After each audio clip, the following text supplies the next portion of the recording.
Well, welcome to the Hard Men Podcast. I'm your host, Eric Kahn, and joined today by the one, the only, Chase Davis, pastor in Boulder, Colorado. Chase, thanks so much for joining me for this episode of the podcast. Hey, great to be here, man. Chase, I've followed you for a long time. We've kind of connected a few times on the Twitter, but recently, man, I was like, I knew I liked this guy for a reason. I've been reading a lot of your articles. But you had this, I guess it's a meme, right? It's a picture of a dam, and the dam is Mark Driscoll, and above it is the woke church. That's the reservoir, and then below it is Acts 29 pastors. Man, it's a giant ball of yarn to start unpacking what in the heck is going on with Acts 29. I know you guys have left. We'll get into some of that story. But yeah, break this meme down for me. What is happening in this meme? Well, what I was thinking, I was out getting dinner with my sons last night, and I was like, I'm gonna get on this podcast, talk with Eric about it, and I was like, man, like when I think back on how this kind of all went down, because Acts 29, there's still good churches, good pastors in the network, but it has become very compromised, and from the top down. I mean, it's been fed this woke narrative.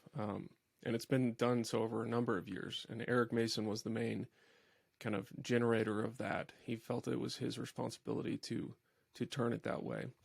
And so when I look back, I mean, we had joined the network in 2011. And I think it was 2012, 2014, right in that time period where Driscoll hands the reins off to Chandler. And then eventually he's removed. You know, he's going through his own thing up at Mars Hill. That implodes. And I was like, man, when I look at him now, when I see his clips online, one of our elders went and visited his church on last Sunday, I think, because we're just curious. I'm like fascinated because like you and like a lot of people, I'm like, I don't know what's happening. You know, some people are like, he's just a charlatan. He's just great at marketing. But I'm like, I would be surprised if woke church could have thrived under his leadership. And the analogy I had was because, kind of Trump got arrested yesterday, and there's this kind of analogy where you can go like, a lot of people view Trump as some type of savior or something like that, but he's not a great guy. I mean, I think we can all say that, right? But a lot of people see a need for him to hold back what's even worse. And the analogy in my mind was like Driscoll's like a Trump-like figure, or was in the network. Regardless of where you land on his character or his, should he be a pastor, that kind of thing. But that's how the meme worked out in my head, was like, it felt like, and somebody was like, you should add some cracks to that dam. And I was like, you're probably right. All right. That's probably fair. Yes. Well, I think it is such a good parallel. You didn't mention this in the meme, but I was thinking the exact same thing. A little bit like Trump, where, all the people, specifically conservative Christians, are like, yeah, but his character, and the number one thing I hear about Mark is, yeah, but he's disqualified. I'm like, okay, maybe David was disqualified. Samson was probably disqualified. But I saw that meme, and I've been thinking about it. I had shared a tweet, which blew up. People were like, Mark is a polarizing figure. He's like Trump in that way too. Yep. Right. It's like love him, hate him. And what I said was, say what you want, but the people who lined up with Christianity Today magazine to dunk on Pastor Mark have largely bowed the knee to the woke demons of the age. And Mark is preaching hard against it. And then I said this. I said, Samson lost his eyes, but he still knew how to bring down the enemy's house. Judges 16. So I was thinking about Samson. I was like, Mark may be kind of like Trump was. He may just be one of those imperfect guys that the Lord says, you know what? I'm going to tear their house down. I mean, again, you can say what you want about Trump, but the man got rid of Roe v. Wade, essentially, through the judges. And sure. I didn't even think that was possible. But the Lord, in his divine counsel and pleasure, seemed that was the plan, right? That seemed good to him. So I do want to ask about this, though. I think maybe start with the rise and fall of Mars Hill. There is a mainline church that cared about that, but maybe for all the wrong reasons. I don't know if have you listened to it? I listened to the first 5 until I couldn't take it anymore, because I saw where it was going and I saw who they were bringing in, and I was like, this is so slanted. This is so... Yeah. I listened to the cultish one. I found that much more helpful. And some of the clips they pulled from Driscoll's sermons, I was like, "Yep, that's not great," you know. That So was yeah, Mark. I stopped listening after about 5 episodes. Okay, yeah, that's what I was going to ask you. Because that was one of the red flags early on. I made it through, I think, the middle of the 5th episode, somewhere in there, and it was like, okay, they're bringing out like the Rachel Held Evans crowd Right. to bash Mark, and it was odd actually because as I was listening to those episodes, I found myself saying, "Wow, Mark had some great teaching." Like he was really, in a lot of ways, he was like taking things from Doug Wilson and others and kind of popularizing them. Were you at all concerned, though? Was it a red flag? It was for me, but I'm curious for you. You see who wants to take Mark out. That became kind of a point of caution, I think, for me with that series. Yeah, it was a major point of caution for me. It was a point of caution with anyone. I mean, my own dad, who's not in evangelicalism. I mean, he goes to a church that's evangelical, but he's not like caught up in the stuff. Sure. He's texting me about this podcast, and I'm like, good night. Like, this is getting wide attention. So with everyone, I would say it's a very slanted podcast. I mean, I was trying to warn people of that. And some people were very bothered by my warning. I was like, I don't know why that's bothersome to you. Like, you have to know that this is done with prejudice. This is done with an angle, with an axe to grind. This isn't some neutral, we're just going to stick to the facts. They have a narrative they're trying to spin and tell. And so, yeah, I brought that up to some people at my church, and they were like really bothered. I was like, look, I'm not over here like a Mark Driscoll apologist. That's not my job. It's not my platform. It's not what I'm trying to do. I'm just trying to warn people to think more discerningly about what they're being fed. Yeah, which is, I think, a smart thing to do. One of the questions I have, if you go back, you said you guys 2011 became part of Acts 29, right? Yep. My question is, did you, like, when you look back to those early days, did you foresee this? Can you see it now in hindsight? Where do you think some of those cracks were starting to form? Yeah, I think the Acts 29 network has always been a product of the Young Restless Reform movement, the missional movement. Yeah. And a lot of that is kind of built on the ground of, on the good side, they're trying to take good Reformed theology. On the bad side, it's a lot of marketing and spin. And so it is a lot of, posturing and developing the right tone. And so that's why you saw a lot of Acts 29 guys like try to mimic Chandler or Driscoll in their preaching, and so back then, as in Acts 29, once you, and this may still be true of any church plan, but once you get the logo on the website, that was like a big deal. That was like really significant. Like, oh, we're part of the brand. And even today, they'll say, at their last conference, the president got up and pointed to a hat and pointed to the Acts 29 logo and said, "This is your family. This is the brand." Really? And, yeah. And it's like, it's been a marketing driven organization from the very beginning that's based in pragmatism. And so you could argue that that still is part of Driscoll's ministry. And I would definitely argue it's still part of Acts 29's ethos, is that back then it was very pragmatic.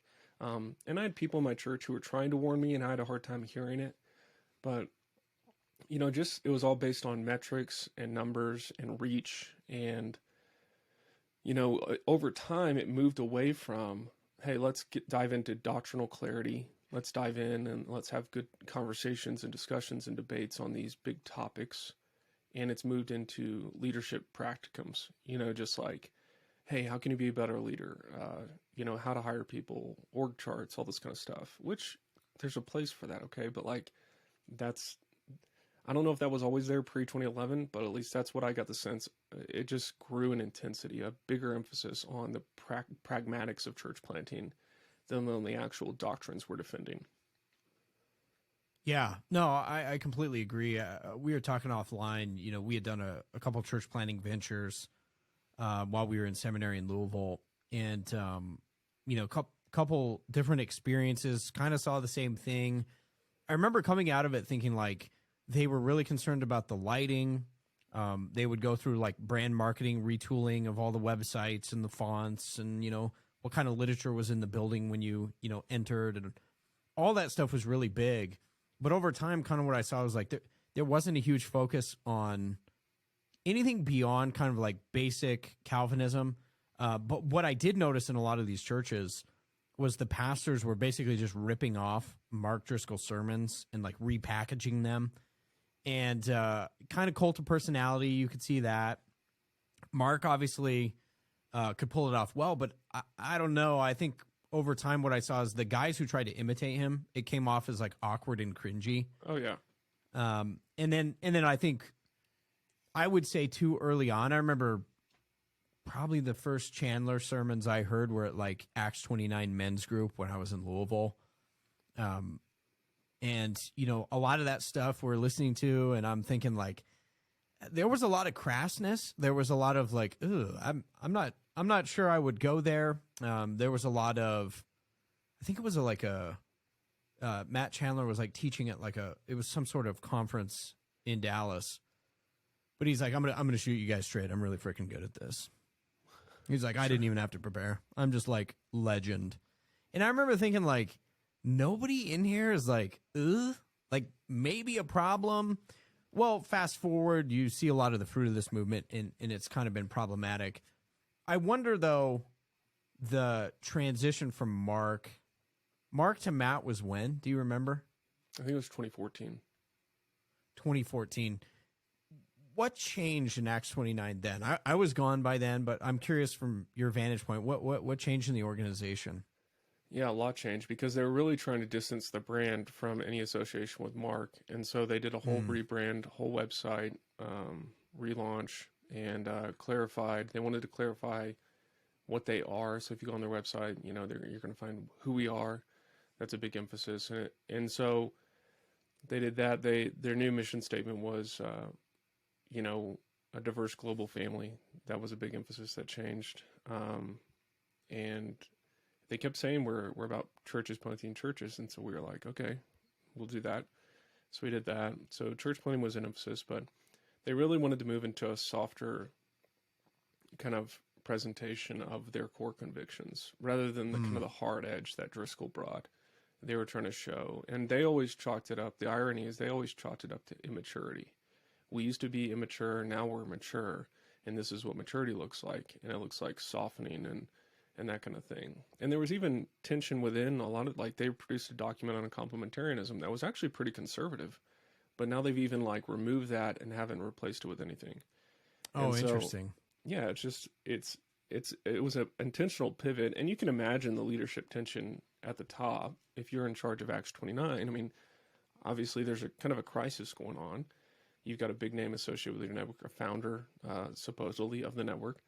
You do want to do things to kind of like course correct, but there was a much bigger emphasis on organizational structure and kind of softening kind of the hard edge that the prophetic voice is what they would call it, that they used to have.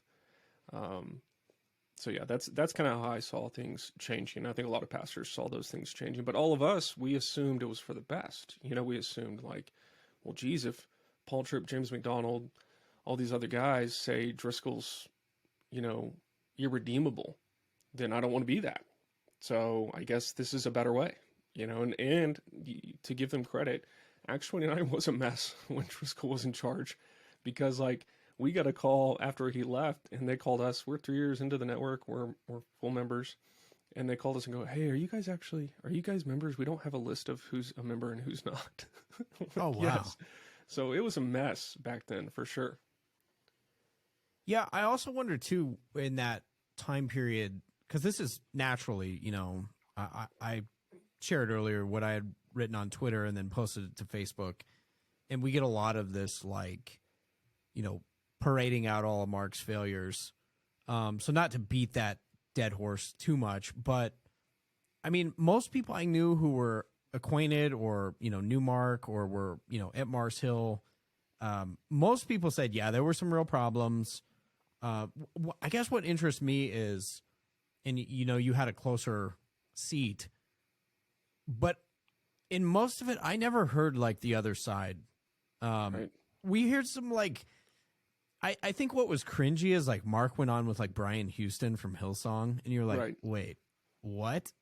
So I guess what happened from your perspective fault on all sides? How much of it was, what was going on with Mark versus was there really a coup as he claimed? I don't know.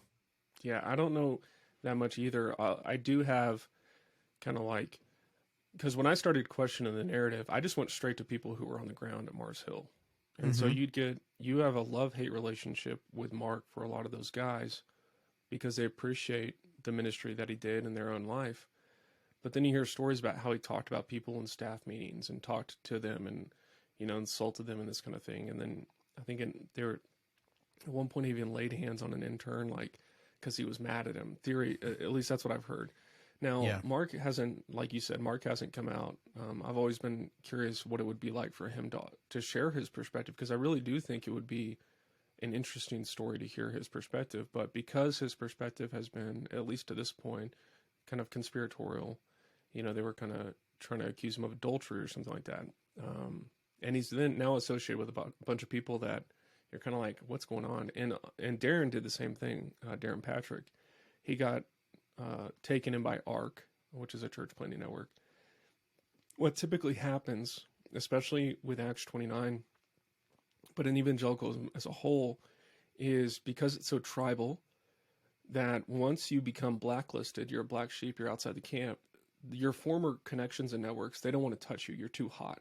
And so then you're looking for anybody who will take you in, who will show you some grace, some mercy, some help. Because, think about this guy. Mark was 45, 50 when it happened? Gosh, I don't remember. But, that's his vocation. Now, whether you believe he should be disqualified or not, I'm going to table that discussion. But just imagine where he is. That's his vocation. Oh, yeah. That's what he knows how to do. That's what he feels God has called him to do. And so he's just looking for anybody that'll take him in. And so he's associated with a bunch of people who I personally wouldn't associate with.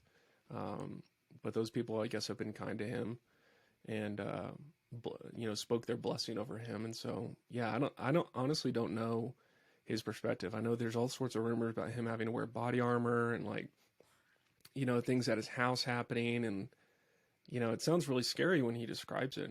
So, yeah, I don't know. I just know there's a lot of guys in the network who have a lot of questions, and most of those questions go unanswered because it's all kind of put up under pietistic jargon and, just believe the best. And it's like, it's really hard to believe the best, especially when you got Christianity Today, or I saw somebody call it Christianity Ashtray. Ashtray. That's good. When they're the ones coming at him, it kind of makes you go like, what is going on? What did happen? Yeah, it was really interesting because I don't know if he doubled down on it or not. I never got a clarification.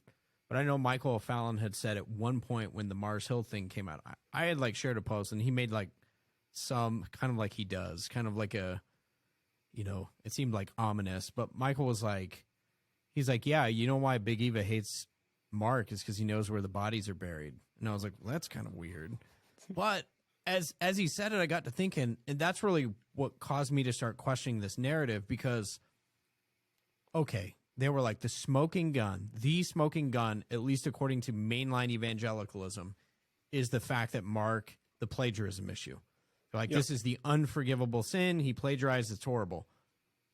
J.D. Greer is caught doing the same or worse, and so is Ed Litton. Mm-hmm. And I'm talking nobody bats an eyelash. Nobody cares. Right. They're president of the SBC. These are the guys, and they're really leading a movement that includes, at the time, Beth Moore, Russell Moore, the Ray Ortlund crew, all that. J.D. Greer's at the front of it.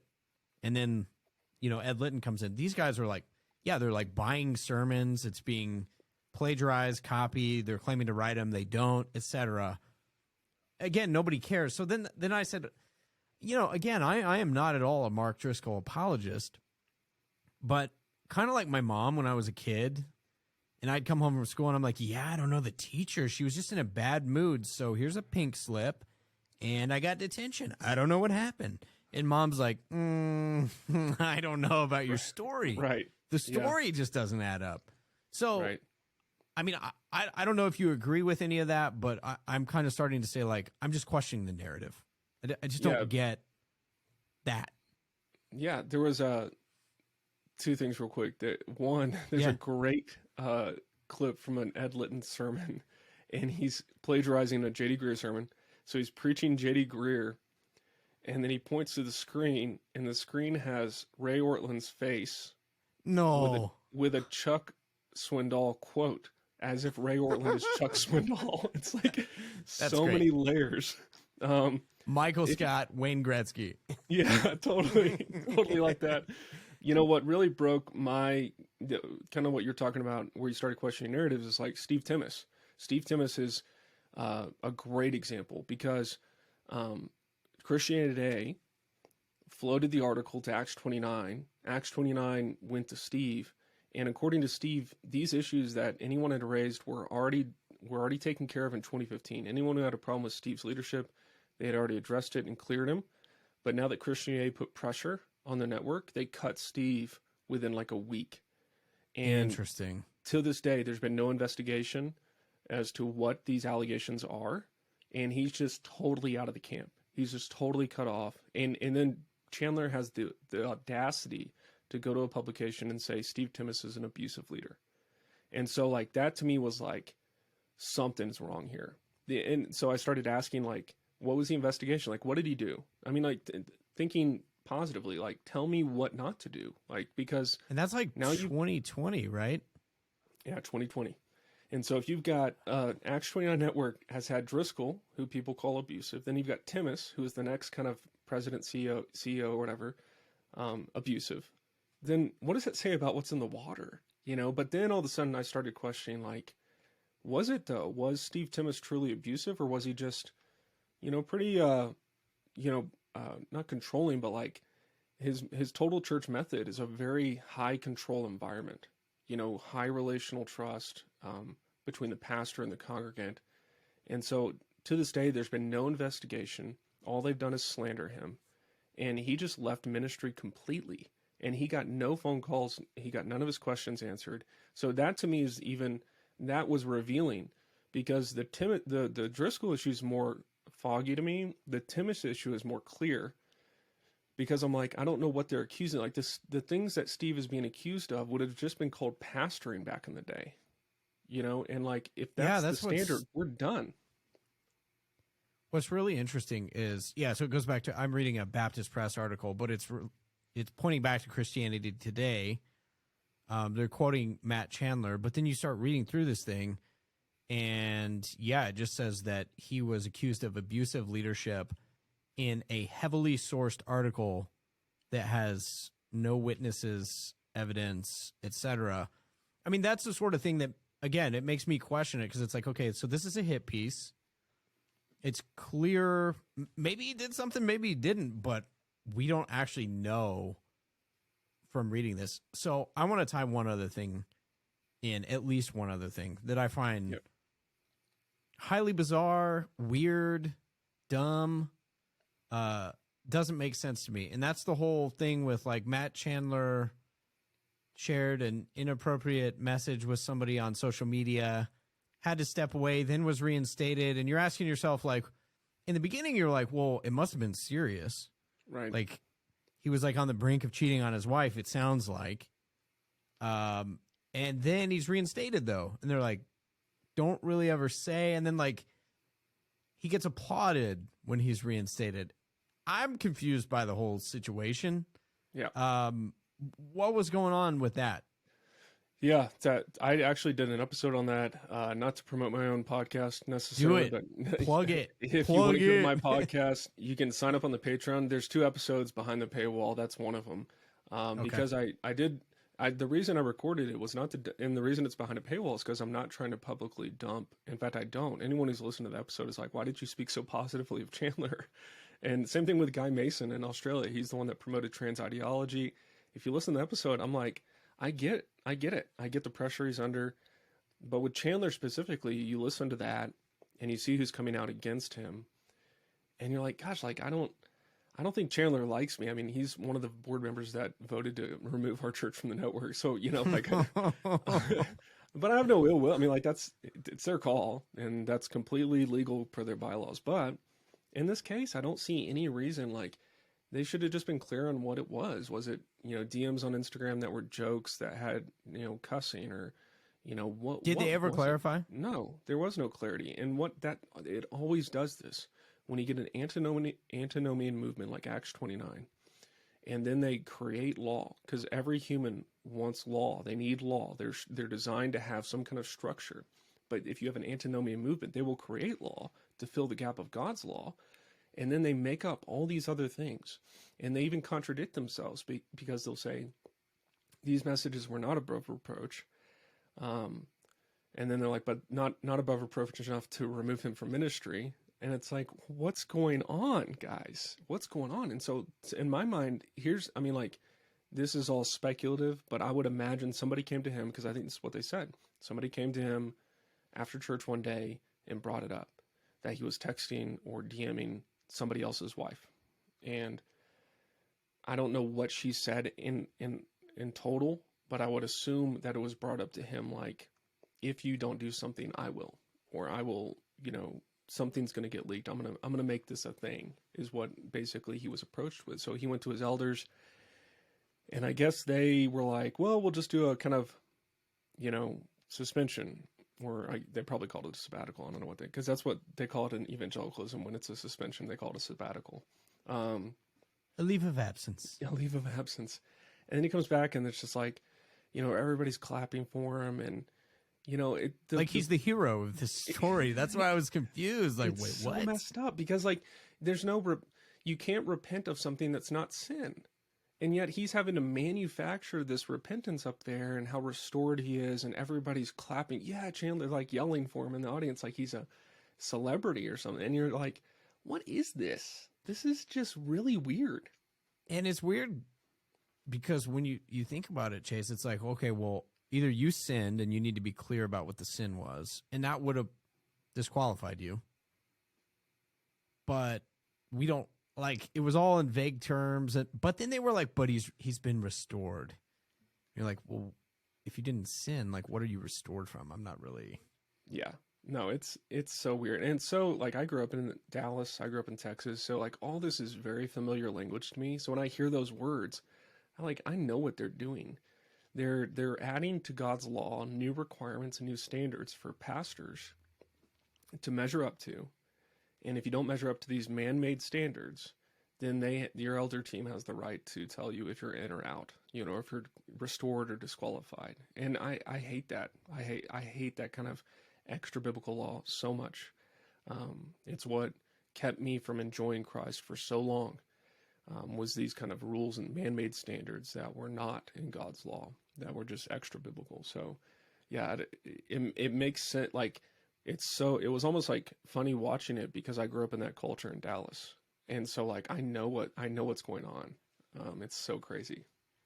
Yeah, it's really interesting. One of the other questions I have about it is, do you think it's connected to the overall trajectory with Matt? And it kind of seems like it would be, but I would get your take on this. I remember during the whole Trump stuff, I think it was Vice. And they ran it on Vice. It was HBO, whatever. But they did this interview with Matt Chandler, right? You remember this? I don't think I remember this. Yeah, so they do this interview, and they're like, why do you think people voted for Trump? And they're like, because I think American evangelicals have lost their soul. And you're just like, oh, my gosh. So we know the trajectory has been toward wokeness. Yeah. To pandering. I had long time ago, I think at the beginning of the Hard Men podcast, people had reached out during COVID, and they were like, yeah, one guy was like, I was a pastor there, and I just can't do it anymore. They're vilifying police officers. They're in the streets marching with the wrong people. Right. While closing service. You can't meet, but you can go do the BLM thing. Do you think it's just a function of, which I think is a warning for all of us, but do you think it's a function of when you have a church that is culture facing, in the sense of hey, we're trying to be, it always struck me as we're trying to be really relevant. We're trying to not step on the wrong toes. Do you think that's just a recipe for disaster, and that's why they were influenced by wokeness? Absolutely. I think it's rooted in that. And they would, of course, use fancy language like contextualization, but I think it's rooted in, I think Trevin Wax calls it front-facing evangelism, or being front-facing evangelism or something like that. And I don't, it's an obsession with maintaining an audience with the world, and to the denigration of faithful gospel preaching and faithful representation of the biblical truth. I think there's a way. I know what they want to do. They're just not really good at it. And it's not a really good playbook for most pastors, because it just leads to compromise. So yeah, absolutely. I think they've shown an inability to really think discerningly about the times, and they're in an echo chamber where it's just like, we're just gonna like say whatever doesn't get us in the most trouble with the wrong people. And so you see this with the statements they make, or what they're trying to speak to and how they speak to it. And like I always say, I mean, these people are just men. Like, they're just men. So the reason I say that is because if they're just men who are pastors, like, then why can't we criticize, or why can't we disagree? And secondly, it gives me sympathy, because I'm like, look, man, that's like a, 10,000 person church, the Village? And Yeah. if you say the wrong thing and you make the wrong people mad, and you've already baked into the cake of your ministry that this is a place where we're going to be a diverse global family, and that means certain things, then if all of a sudden you come out as like super anti-woke, then guess what? People are getting fired next week because you can't pay them. And so, like, there's a lot of pressure these guys are under. And that's understandable, but that doesn't excuse you and your responsibility to speak truthfully during these times. Yeah, I think that's a phenomenal point. Chase, I want to ask you about an article I think you had in Mere Orthodoxy about being colonized by the city, or I think titled Colonized by the City. As I was reading this, I was thinking about what you wrote, and I want to ask you about that. But kind of in comparison to, we probably both grew up with Acts 29 and Tim Keller and the, For the City. That was always the thing. What's really interesting to me is, and I want to ask you this, why can I be for my city but not for my Christian nation? Help me out. Question. I have no idea. I've been asking that for years. I mean, multiple years now. I've been going, okay, I can be for my neighbor. I can be for my city. I can be for my town. Can I be for my state? Can I be for my nation?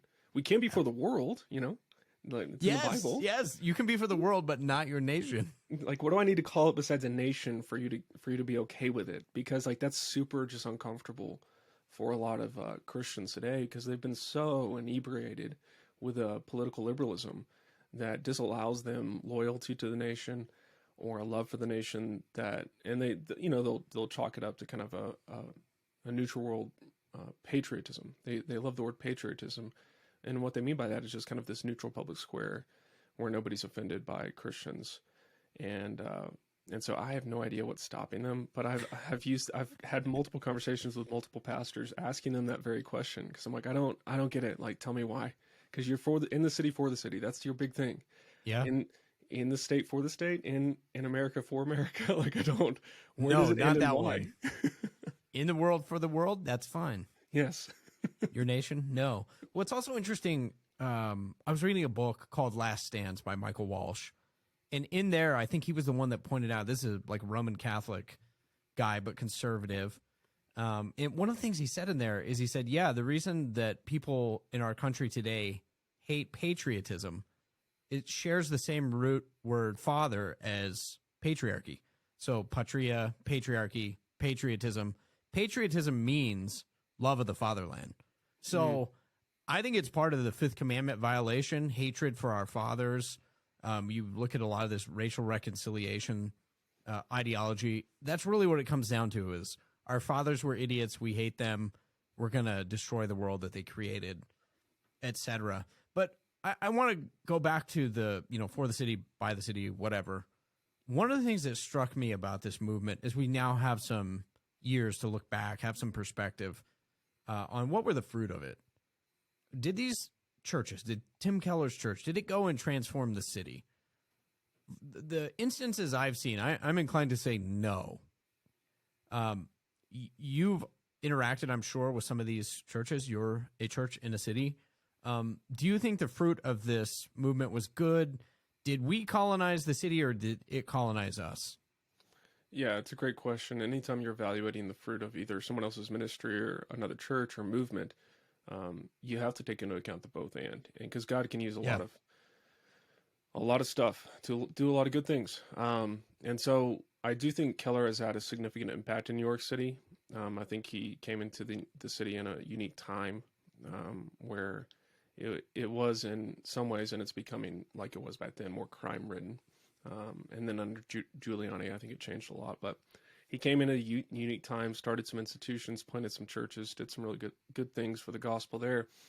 But what it kind of gets down to on our level, who's not, you know, kind of the Pope, Tim Keller, is you enter these cities with this like grand aspiration to like, you know, we're going to see Jesus proclaimed, and then all of a sudden like they don't want to see Jesus proclaimed in your city at all.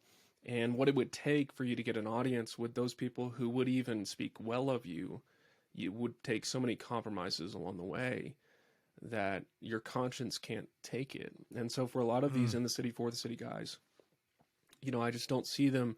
They want to do an art gallery, right? Or a coffee shop or something that is like they'll use the phrase third space, you know, where it's like a neutral place where people can gather. And it's like, that's fine. Like go do an art gallery, I guess. But like, it's never going to have the impact you want it to have because the church wasn't meant to be an art gallery. Like, that's not what you're. What? It's like, I mean, that's fine, I guess, if you want to do that. But like, we have these a lot of church, and I'll speak just personally, a lot of us church planners were sold on these grand aspirations of cultural impact and cultural influence. When at the end of the day, church planning is just being a pastor for a church you started. And that's going to involve a lot of pastoral ministry, care, and sheep, and the work of ministry. And so these kind of grand aspirations, the idealism leads a lot of men in their like 40s to go like, dude, what have I done? You know, and like, what have I produced? And because it's a pragmatically driven assessment, they start looking at the numbers and they start looking at like, how many people are still here? Or how many people did I actually see change? And they become really disenchanted and jaded because there was such an aspirational move to be in the city for the city, but there was never kind of a settled conviction of like, I'm going to be a pastor. No matter how many people show up, I'm a pastor that preaches the gospel faithfully. And so I think there's just baked into the cake of the vision, an idealistic vision that can never be fulfilled, that only ultimately Christ will fulfill, even though we still aim for it. But we put a lot of pressure on these young church planners to do things that like they're not built for and capable of because only Christ can carry that. Yeah, I think it's a great point. I also, I was reading James Davison Hunter's book, To Change the World. Obviously, huge Keller influence, interplay between those two. But it's really interesting, you know, when you think about things like post-mill theology, you think about theonomy, like it's very clear, I would argue, there are no neutral spaces. There is no such thing as a happy secular pluralism that's just going to be this great table where we all just share ideas. I think that probably did exist at certain points where you could have, you know, conversation over tea. That sort of thing has radically changed, though, I think, particularly in a post-2020 world. It's not just COVID, it's also rioting and just the heated exchange culturally. I mean, we saw it again last week. Things are heating up. I would probably argue being stoked to heat up by the regime, right? Where it's like, okay, you're trying to turn the trans community against Christians, and you know we have all these horrible things happening. But you look at it in any event, it's like this is not a happy neutrality. That world doesn't exist. Would be my argument there. Do you see it that way? And is it something that like what? I guess if so, why does that matter that we say no neutrality? Yeah, I mean, I thought it was that way. In fact, I still, like, part of my heart still wishes that it was that way. Even when I see people who disagree with me, I'm like, my first instinct is, let's go grab a beer and talk about it. Like, and I don't think that's a wrong impulse necessarily. You can break bread, you can have a drink with somebody just like Jesus had people over to dinner, that kind of thing. So I have think a conversation. Yeah. But, like, I think, like you said, it's being ratcheted to such a point where it's becoming impossible. And yeah, our church has moved from a place where it's like we're just kind of neutral in the world and just want to show people the love of Jesus to a church that's really self-confident in the total rule of Christ, and that it's not whether but which, you will worship. Everyone will worship. And so there is no neutral here. You Yeah. will decide, will I follow Christ or will I not? And that goes for families, for institutions, for nations, for cities. And so, yeah, our church is very much of the conviction that that neutral fantasy, it sounds like, I'm going to be honest, like it sounds nice. Like it sounds like, like Yeah. I'd love to go out and like, hey, look, all these different ideas. And I'm more academically minded anyway, so that kind of appeals to my nature. Yeah. But like at the end of the day, when you read the scriptures, like you don't see that. You don't see this kind of neutral pluralism as an ideal standard for a nation. Hmm. Yeah, I think it's a great point. Tied to it, I want to ask you about, well, you're wearing I think Christian Taliban t-shirt is what that is. So I've been told. He's got the Christian nationalism t-shirt on. I want to ask you about this. Obviously, Stephen Wolf's book on Christian nationalism comes out. I got a copy of the book. I was reading it. I was like, okay, two kingdoms. I'm more of a theonomistic guy, but I see a lot of the merit and value in this. It has been, to say it's been a heated issue is maybe the understatement of 2022 and 2023, the last year. Why is this issue, why is it such a big deal? Why is it getting on so many people's radar from both sides? Yeah, I think it started coming into popular parlance from the left as a slur to use against Christians who were just trying to be faithful and had a bent towards faithful proclamation of the gospel in all areas of life. All of Christ for all of life, as some might say. And so it became a slur to kind of accuse people of being a certain way. And then some people decided to take it on, just like the early Christians took on their name. And so, I've always been, like when people ask me at our church, are we Christian nationalists? I'm like, that's not the well. The well isn't we're not a Christian nationalist church. That's not, I wear this shirt because it's fun and I like the book. And me and my friends have enjoyed the book. But I think it's become kind of this thing where it threatens a lot of the regime narratives in Big Eva, that it would be different than how we have conceived of ministry, how we have conceived of culture. And to go back to James Davidson Hunter, I thought his book back in 2014, I was like, this is the book, to change the world. Like, how could you not love this? And I look back and I'm like, oh man, like anytime I'm tempted to any kind of hero worship now, it's like God is whispering in my ear, remember Do you remember that time? Do you remember that time you loved somebody so much? And I'm like, okay, yeah, they're just men. They're all just men. And so I think a lot of the fight, because the Christian nationalism book is it's a political theology. So it has its own, and he's pulling from historical resources. So there's a bit of historical theology going on. And then a lot of people are taking that and don't know what to do with it because they're used to Pop Eva and kind of these Paul Millers of the world that are kind of neutral public square, patriotism as kind of pluralism. And so they don't know what to do with it, but they definitely see it as a threat. It seemed like there was a coordinated campaign against the book itself. I mean, it's like they couldn't even read the book well because it was so slammed just consistently. And kind of like going back to the beginning of the episode, when you start seeing that kind of stuff, it makes you go like, what's going on here? Like, why is everybody so heated against it? Now you have to be careful you don't just become a reactionary where it's like, well, that means it must be good. Well, it's a book. It's a guy who wrote a book. I think it has some merit. There's some stuff we can learn. Lots of resourcement in it. And I think it challenges a lot of the narratives we've been told today. Yeah, I think that's absolutely true. I want to ask you now about this is going to come from my favorite newspaper in the nation, and that is the Boulder Daily Camera. I mean, what a fine establishment of pure journalistic integrity. You guys actually were featured recently in the Daily Camera. I wonder, Chase, if you would tell me just a little bit about this miraculous piece of human literature. Yeah, apparently somebody had the desire to go and listen to a bunch of our sermons, which is fantastic. I love that they heard the gospel so many times and quote us. And the quotes are very, Christian. Things like homosexuality is sin, very boilerplate Christianity.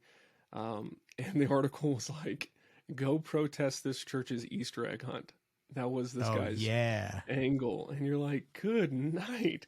So I think they couched us as some kind of Taliban pro-birth, all just very, very odd. And they did call us Christian nationalists. And the one time they quote one of our pastors who flirted with the idea from the pulpit, and I talked to him about it the next day. I was like, "Hey, like, I think you're right, but like, we don't need to. We're not going to promote Christian nationalism as a movement at our church. We're not self-identified Christian nationalist." And I know a lot of my friends out there who would give me a lot of grief about that, but like, that's just not. It's a political theology, and when I'm preaching the Bible, I don't need to. I can pull from that, but I'm preaching the scriptures, and I want to be faithful to that. So it's not a two kingdom approach, but it's trying to just.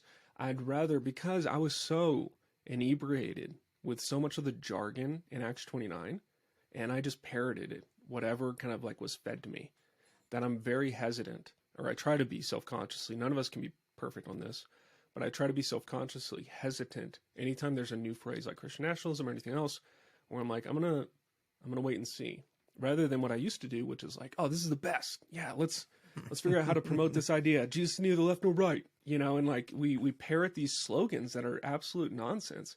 And so I just have a more cautious approach to these things. But even the quote in the article, it's like, I don't know what you want me to say. Like, these are what Christians believe. If you go ask other churches in town, they'd believe these things too. So very, very funny, very sad.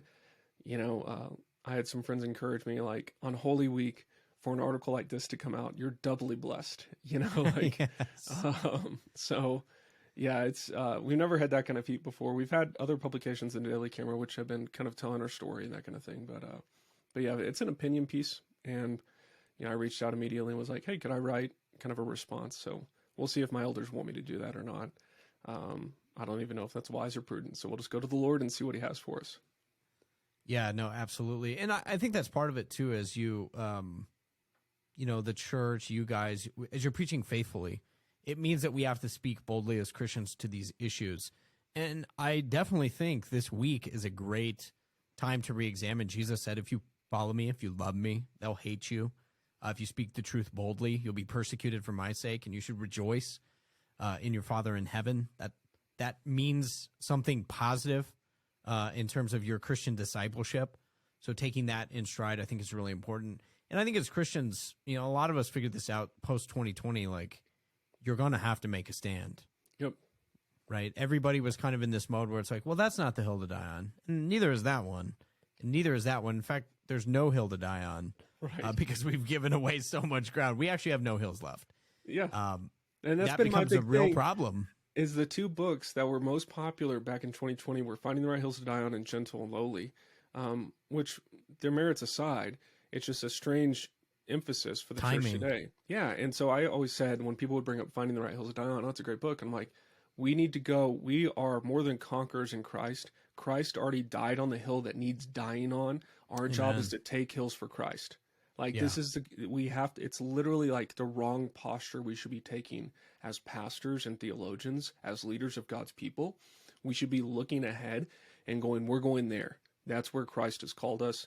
We are called to proclaim the gospel to the nations, and we're going to move ahead rather than constantly trying to figure out, where can we retreat to? We got to retreat. We're in retreat mode. I'm like, no, we need to go on the offense with the gospel, with the good news of Jesus Christ to the nations, to all people, to everyone in Boulder, everyone in Colorado, everyone in America, everyone in the world. Yeah, no, exactly. And it's interesting, Chase, because I was thinking about this. I've had some interactions with some kind of larger megachurchy type pastors and people. And I used to look at those guys and say, like, yeah, they're the problem. And I think a lot of times the reality is, like, there are guys in those churches that are growing a spine. They see the need for it. I think, though, what's happened for a lot of people, I was in Acts 29, you were in Acts 29. As you said, we were kind of discipled in how to take it on the chin, how to play nice, how to put things in ways that are, unoffensive to the culture.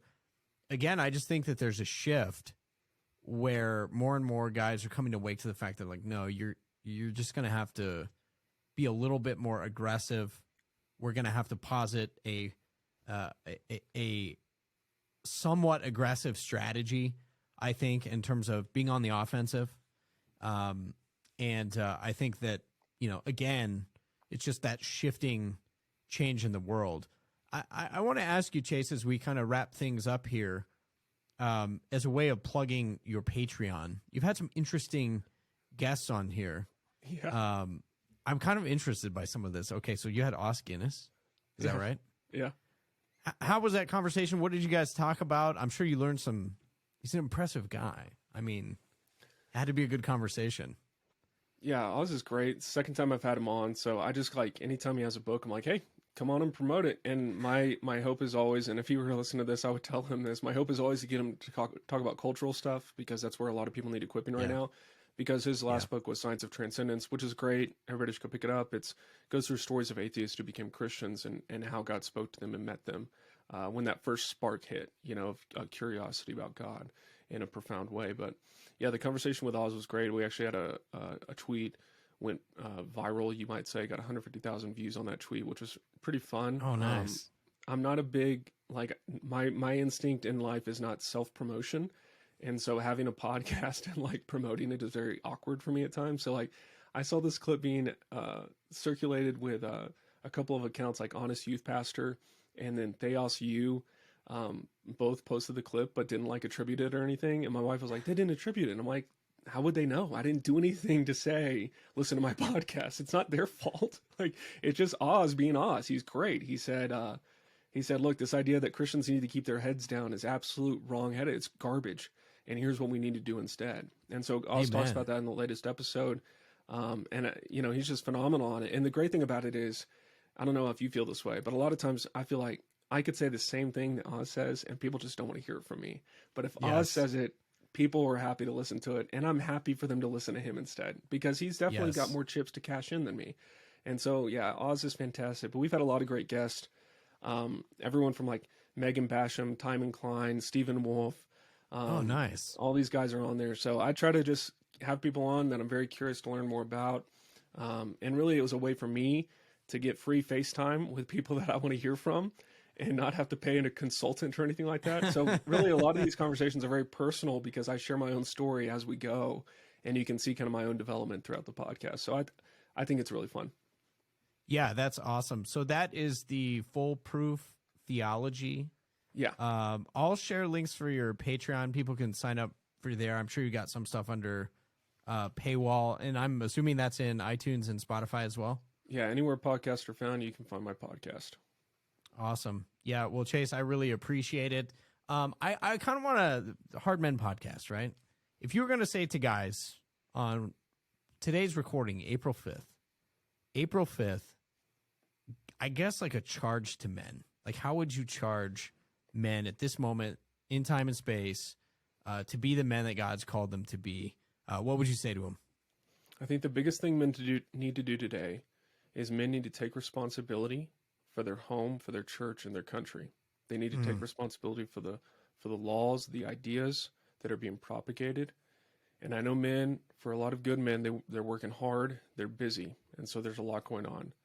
But podcasts like Hard Men Podcast and others, you need to listen to them because they're going to help expose you to these ideas in an equipping way. Whether it's a guy like Matt Walsh. I mean, Matt Walsh recently, had a big debate on transgenderism. And that's the kind of leadership we need right now. And so if you're fed up and if you're cynical and if you're tired, disillusioned with what has been, don't stay there. Move into responsibility and take action, because you're never going to learn and you're never going to grow if you never take action. You've got to try.